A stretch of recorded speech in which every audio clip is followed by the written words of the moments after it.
নমস্কার। বিপদের পর মহাবিপদ। বাংলার দিকে ধেয়ে আসছে শক্তিশালী ঘূর্ণিঝড় অর্ণব। ঘূর্ণিঝড়ের কারণে উপকূলবর্তী এলাকায় ভারী থেকে অতি ভারী বৃষ্টির সঙ্গে ঘন্টায় 90 থেকে 100 কিলোমিটার গতিবেগে দমকা ঝোড়ো বাতাস বইতে পারে। তাই চাষি ভাই ও মৎস্যজীবীদের সতর্ক থাকার নির্দেশ দিয়েছে আলিপুর আবহাওয়া দপ্তর। এই ঘূর্ণিঝড়ের ফলে বাংলার কোন কোন জেলায় ঝড় বৃষ্টির সম্ভাবনা রয়েছে সবই বিস্তারিত আলোচনা করব এই খবরে।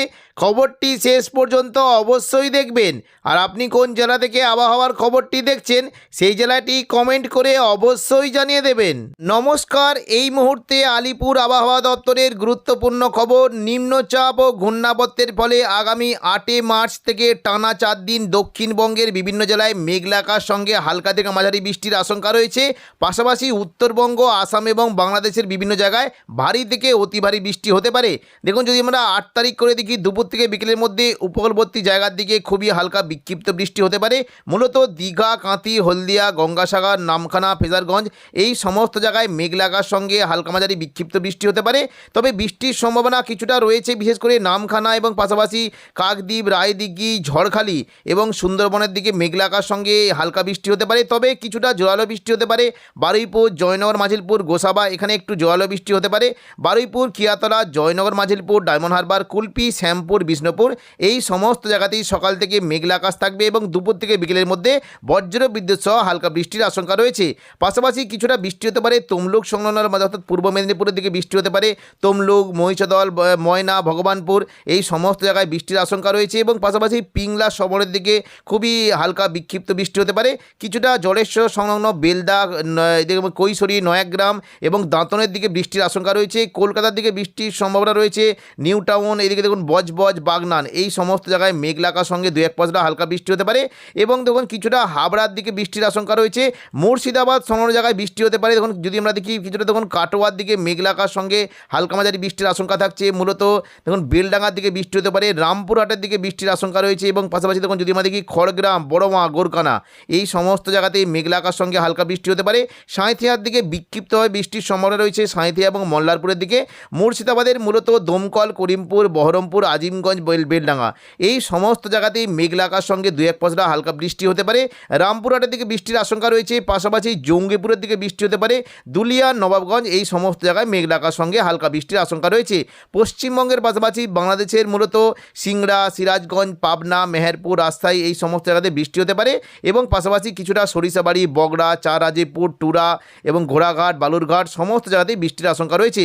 উত্তরবঙ্গে মূলত মালদার দিকে মেঘলা আকাশ সঙ্গে 2-1 পশলা হালকা বৃষ্টি হতে পারে। দিনাজপুরের দিকে বৃষ্টির আশঙ্কা রয়েছে এবং পাশাপাশি দেখুন যদি আমরা দেখি দার্জিলিং এবং কালিম্পংয়ের দিকে বেশ ভালো বৃষ্টি হতে পারে। তবে জলপাইগুড়ি, শিলিগুড়ি, ওদলাবাড়ি, নকশালবাড়ি এখানে খুবই হালকা বৃষ্টি হতে পারে এবং কোচবিহার ও আলিপুরদুয়ারের দিকে খুবই হালকা বৃষ্টির আশঙ্কা রয়েছে। তবে পরবর্তীকালে দেখুন যদি আমরা দেখি নিম্নচাপ কিন্তু আবারও গভীরভাবে আসতে চলেছে। সোমবার 9 তারিখ করে দেখুন যদি আমরা দেখি দক্ষিণ পূর্ব বাংলাদেশ, দেখুন দক্ষিণ পূর্ব বাংলাদেশ সংলগ্ন আসামের দিকে একটি নিম্নচাপ আসতে চলেছে, যার ফলে আসাম এবং বাংলাদেশের উত্তর পূর্ব বাংলাদেশের বিভিন্ন জায়গায় বজ্র বিদ্যুৎ সহ ভারী থেকে অতি ভারী বৃষ্টি হতে পারে। এর ফলে দক্ষিণবঙ্গের বিভিন্ন জায়গাতে খুবই হালকা বিক্ষিপ্ত বৃষ্টির আশঙ্কা রয়েছে। তবে উত্তরবঙ্গের দার্জিলিং, কালিম্পংয়ের দিকে বৃষ্টি হতে পারে। কোচবিহার, আলিপুরদুয়ারের দিকে বৃষ্টির আশঙ্কা রয়েছে। দেখুন যদি আমরা দেখি সোমবার 9 তারিখ 9 মার্চ সোমবার থেকে বিশেষ করে আলিপুরদুয়ার এবং কোচবিহার দিকে ভারী থেকে অতি ভারী বৃষ্টির আশঙ্কা রয়েছে এবং পাশাপাশি শিলিগুড়ি, জলপাইগুড়ির দিকে বৃষ্টি হতে পারে। দার্জিলিং, কালিম্পংয়ের দিকে দেখুন যদি আমরা দেখি দার্জিলিং এবং কালিম্পংয়ের দিকে হালকা বৃষ্টি হতে পারে। শিলিগুড়ি, জলপাইগুড়ি, ধূপগুড়ির দিকে মাঝারি বৃষ্টি। তবে আলিপুরদুয়ার এবং কোচবিহার দিকে প্রচণ্ড পরিমাণে ভারী বৃষ্টির আশঙ্কা রয়েছে। ধূপগুড়ির দিকে ভারী থেকে অতি ভারী বৃষ্টি হতে পারে এবং দেখুন যদি আমরা দেখি বৃষ্টির আশঙ্কা রয়েছে কিছুটা দেখুন যদি আমরা দেখি গুয়াহাটি, আসামের গুয়াহাটি বৃষ্টি হতে পারে। পাঠশালা, গোলপাড়া, বোকো, বংশী এবং দেখুন এই যে বংলাগন এখানে প্রচণ্ড পরিমাণে ভারী থেকে অতি ভারী বৃষ্টির আশঙ্কা রয়েছে। শিলংয়ের দিকে বৃষ্টি হতে পারে এবং বাংলাদেশের মূলত সিলেটের দিকে প্রচণ্ড পরিমাণে বৃষ্টি হতে পারে। জন্তিয়াপুর, চরখাই, সিলেট, চাতকবাজার, বিশম্বরপুর, ফেনারবাগ এই সমস্ত জায়গায় ভারী থেকে অতি ভারী বৃষ্টির আশঙ্কা রয়েছে। কিছুটা বৃষ্টি হতে পারে বাগমারার দিকে বৃষ্টির আশঙ্কা রয়েছে। পরবর্তীকালে দেখে নেব কোথায় কেমন কি বৃষ্টি। দেখুন 10 তারিখ করে যদি আমরা দেখি দক্ষিণবঙ্গে কিন্তু আবারও বৃষ্টির আশঙ্কা রয়েছে। 10 তারিখ দুপুর থেকে বিকেলের মধ্যে দক্ষিণবঙ্গের বিশেষ করে উপকূলবর্তী জায়গার দিকে বৃষ্টি হতে পারে। কিছুটা হাওড়া, হুগলি, কলকাতার দিকে বৃষ্টির আশঙ্কা রয়েছে। দেখুন যদি আমরা দেখি উপকূলবর্তী জায়গার দিকে বৃষ্টি কিন্তু সম্ভাবনা থাকছে। মূলত দেখুন এই যে উড়িষ্যা সংলগ্ন বালাসরের দিকে বৃষ্টির আসার ফলে কিছুটা আমাদের দক্ষিণ 24 পরগনার দিকে বৃষ্টি হতে পারে। খড়গপুর পশ্চিম দিকে জেলাগুলিতে বৃষ্টির আশঙ্কা রয়েছে।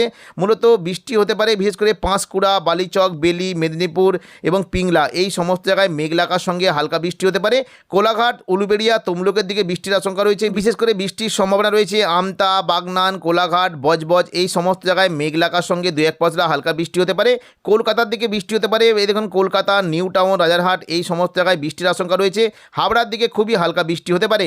পাশাপাশি দেখে নেব মুর্শিদাবাদ দিকে বৃষ্টির কেমন কি আশঙ্কা। দেখুন আকাশ কিন্তু বেশ পরিষ্কার, তবে বাংলাদেশের মূলত ঢাকা, কুমিল্লা, বরিশাল, খুলনা এই সমস্ত জায়গাতে বিক্ষিপ্তভাবে বৃষ্টির আশঙ্কা রয়েছে। কিছুটা বৃষ্টি হতে পারে, শিলচরের দিকে বৃষ্টি হতে পারে এবং উত্তরবঙ্গে দার্জিলিং ও কালিম্পংয়ের দিকে বৃষ্টির আশঙ্কা রয়েছে। দেখে নেব 11 তারিখ বৃষ্টির কেমন কি আশঙ্কা। দেখুন 11ই মার্চ বুধবার যদি দেখি, বৃষ্টি কিন্তু দক্ষিণবঙ্গে রয়েছে, বৃষ্টি হতে পারে দক্ষিণবঙ্গের বিশেষ করে উপকূলবর্তী জায়গার দিকে বৃষ্টি হতে পারে। দীঘা সংলগ্ন এলাকায় মেঘলা আকাশ সঙ্গে 2-1 পশলা হালকা বৃষ্টি হতে পারে এবং বৃষ্টির আশঙ্কা রয়েছে কিছুটা বারুইপুর, জয়নগর, মাঝিলপুর, গোসাবা, তমলুক এই সমস্ত জায়গায় মেঘলা আকাশ সঙ্গে 2-1 পশলা হালকা বৃষ্টি হতে পারে এবং উত্তর 24 পরগনার বিশেষ করে স্বরূপনগরের দিকে বৃষ্টি হতে পারে। এই যে দেখুন যদি আমরা দেখি টাকি, হিংলাটন এই সমস্ত জায়গায় মেঘলা আকাশ সঙ্গে হালকা বৃষ্টি হতে পারে। বাংলাদেশের মূলত বৃষ্টি হতে পারে খুলনা, পিরোজপুর, মঠবাড়িয়া, শ্যামনগর, সাতক্ষীরা, মাদারীপুর, লোহাগড়া এই সমস্ত জায়গায় বৃষ্টি হতে পারে এবং ফরিদগঞ্জের দিকে বৃষ্টি হতে পারে। কুমিল্লা, ঢাকার দিকে বৃষ্টির আশঙ্কা রয়েছে। পাশাপাশি সিলেট এবং কিছুটা ময়মনসিংহের দিকে বজ্র বিদ্যুৎ সহ ভারী বৃষ্টি হতে পারে। শিলচর, গুয়াহাটির দিকে বৃষ্টির আশঙ্কা রয়েছে। এবার আমরা দেখে নেব যে আজ ও কাল দক্ষিণবঙ্গের কোন কোন জেলায় কুয়াশার কেমন কি সম্ভাবনা এবং কোন কোন জায়গায় শীতের কেমন কি সম্ভাবনা থাকবে, কবে শীত বিদায় নিতে পারে। শুক্রবার 27 তারিখ সকাল থেকে দক্ষিণবঙ্গের আবহাওয়া পরিষ্কার থাকবে, তবে উপকূলবর্তী দীঘা, কাঁথি এবং হলদিয়া, জয়নগর, মাঝিলপুর, গোসাবা, নামখানা, রায়দিঘি, কাকদ্বীপ, পিংলা, সবং, ময়না, ভগবানপুর, বাজগোল এই সমস্ত জায়গাতে মেঘলা আকাশ থাকবে এবং হালকা মাঝারি কুয়াশা থাকার সম্ভাবনা রয়েছে। তবে দক্ষিণবঙ্গের বাকি আকাশ কিন্তু পরিষ্কার থাকার সম্ভাবনা রয়েছে এবং দেখুন যদি আমরা দেখি রাতের তাপমাত্রা মোটামুটি কলকাতার দিকে রাতের তাপমাত্রা 18 ডিগ্রি সেলসিয়াসের আশেপাশে থাকতে পারে। আরামবাগের দিকে প্রায় 14 ডিগ্রি পর্যন্ত নেমে যাওয়ার আশঙ্কা রয়েছে। পশ্চিম মেদিনীপুর, পূর্ব মেদিনীপুর, চন্দননগরের দিকে তাপমাত্রা 17 ডিগ্রি সেলসিয়াসের আশেপাশে থাকতে পারে। এদিকে নদিয়া এবং বর্ধমানের দিকে তাপমাত্রা প্রায় 15 ডিগ্রি সেলসিয়াসের আশেপাশে থাকতে পারে। পুরুলিয়া, বাঁকুড়া, দুর্গাপুরের দিকে প্রায় 15 থেকে 16 এবং সিউড়ি, কাটোয়ার দিকে 15 ডিগ্রি থাকতে পারে। এদিকে দেখুন মুর্শিদাবাদ সংলগ্ন জায়গায় বিশেষ করে বহরমপুরের দিকে 14 ডিগ্রি পর্যন্ত তাপমাত্রা নামতে পারে। জঙ্গিপুর এবং রামপুরহাটের দিকে প্রায় 15 থেকে 16 ডিগ্রি পর্যন্ত নেমে যাওয়ার আশঙ্কা রয়েছে। দেখে নেব পরবর্তীকালে কেমন কি তাপমাত্রা এবং কুয়াশার কেমন কি সম্ভাবনা। দেখুন যদি আমরা শনিবার দেখি দক্ষিণবঙ্গে কিন্তু প্রচণ্ড পরিমাণে ঘন কুয়াশা থাকতে পারে, বিশেষ করে হাওড়া, হুগলি, কলকাতা, পূর্ব মেদিনীপুর, পশ্চিম মেদিনীপুর সমস্ত জায়গাতে ঘন কুয়াশার একটা সম্ভাবনা রয়েছে। পশ্চিম মেদিনীপুরে মূলত খড়গপুর, বালিচক, মেদিনীপুর, পাঁশকুড়া, বালিচক, পিংলা, সবং, ভগবানপুর, বাজগোল এই সমস্ত জায়গায় মেঘলা আকাশ এবং ঘন কুয়াশা থাকতে পারে। পাশাপাশি দক্ষিণ 24 পরগনা দেখুন যদি আমরা দেখি জয়নগর, মাঝিলপুর, বারুইপুর, গোসাবা, ঝড়খালি এদিকে পূর্ব মেদিনীপুরে হলদিয়ার দিকে ঘন কুয়াশা থাকার একটা সম্ভাবনা রয়েছে। কিছুটা দেখুন যদি আমরা দেখি কোলাঘাট, তমলুক, উলুবেড়িয়া, কলকাতা, খড়দা এই সমস্ত জায়গাতে বেশ ঘন কুয়াশা থাকতে পারে। দেখে নেব পরবর্তীকালে আবহাওয়া কেমন কি থাকবে। দেখুন যদি আমরা রবিবার 1 মার্চ করে দেখি দক্ষিণবঙ্গে কিন্তু আবহাওয়া কিছুটা পরিষ্কার থাকলেও বিক্ষিপ্তভাবে কুয়াশা থাকতে পারে। মূলত দেখুন যদি আমরা দেখি কিছুটা দেখুন এদিকে বিষ্ণুপুর, কতুলপুর, আরামবাগ, চন্দ্রকোনা, গোয়ালতর এই সমস্ত জায়গাতে ঘন কুয়াশা থাকতে পারে। বাকি দক্ষিণবঙ্গের আবহাওয়া পরিষ্কার থাকবে। তো এখনকার মতো খবর এখানেই। পরবর্তী আপডেট পাওয়ার জন্য চ্যানেলটিকে অবশ্যই সাবস্ক্রাইব করে রাখবেন। ধন্যবাদ।